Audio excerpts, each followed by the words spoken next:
Hey coin collectors, it's the 1971 United States Washington quarters. D for Denver, no mint mark means Philadelphia in the Washington quarters, and S means San Francisco. The San Francisco mint in 1971, they made 3.1 million of these. Unfortunately, some of the coins were put into proof sets which deteriorated a little bit, and so you kind of get this coating on it. But this down here is actually from the coin, and so it's a little piece of metal that apparently got stuck to the coin and congealed or heated a little differently. So this is a proof coin, never been used, never been handled, never been in circulation, and that's how it came out of the mint. This is Liberty at the top, Washington facing to the left. When you do it like this, you can kind of tell it was a proof finish before it got all the stuff on it. In God We Trust here, down at the bottom 1971, and if we tip it up, we can see that this is really, really good initials here, and the S is done really well. We go on to the edge, and we see that this is clearly a copper nickel clad coin, and really, really nice rim on here. This is the best side of the coin we've seen so far because of that plastic that was on the front. Let's take a look at the back. In 1971, even the San Francisco Mint did not use new, beautiful, nice-looking dies, and you can tell that because you just don't have the feathers on the body of the eagle or on the legs. You don't have the center line on the arrow. At the top it says United States of America, E Pluribus Unum. Down here at the bottom it says $quarter. At the San Francisco Mint they found 32 of these so far that are proof 69 deep cameos, and those are worth $2,550, so you can get a good one. This just isn't the one. What about the Philadelphia coin? Well, the Philadelphia coin looks great also. This came from an uncirculated mint set, and it just has beautiful toning on it. No mint mark over here means Philadelphia. We can see Washington, the curly cues in his hair, very good definition in his face over here. And if we tip it up, if we tip it over, we see on the back, again, not great detail going across the body, not great detail coming down the legs for the leg feathers, but again, that is the 1971 quarter. Both the Philadelphia and the Denver coins had double die reverses in 1971. This one, I'm not really seeing it. I'm looking down here through $quarter, and I'm not seeing any doubling at all.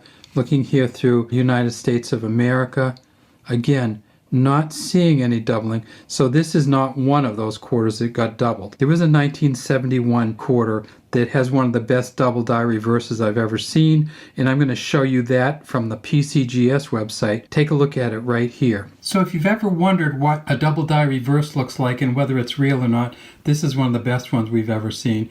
And this is from the PCGS website. It's a 1971 Philadelphia double die reverse on a regular strike, and you can see that up here you can see all the PCGS information for the site. And then if you get down here and look on the back, you start seeing it right there with the quarter, and then you see it there with the U. But this is my favorite part of all time, and that is when you see the doubling on the A.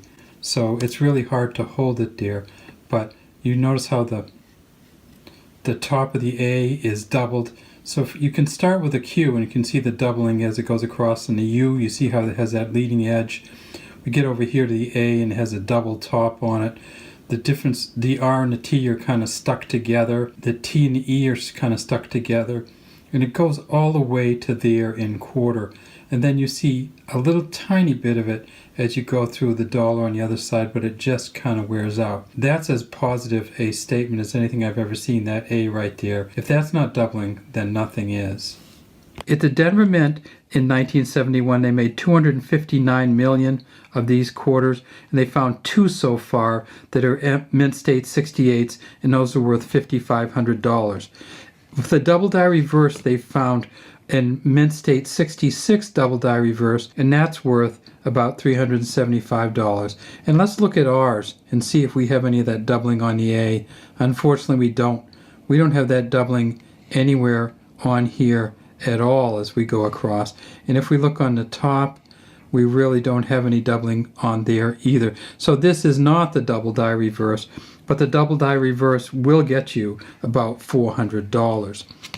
This Washington quarter first came out in 1932 on the 200th anniversary of George Washington's birth. So this is the 40th year that it was out. The first 33 years through 1964, this was a silver quarter, and then in 1965 they changed it to a clad quarter. At the Philadelphia Mint in 1971, they didn't make that many. And it's interesting because they made $259 million at Denver, but they only made $109 million at Philadelphia.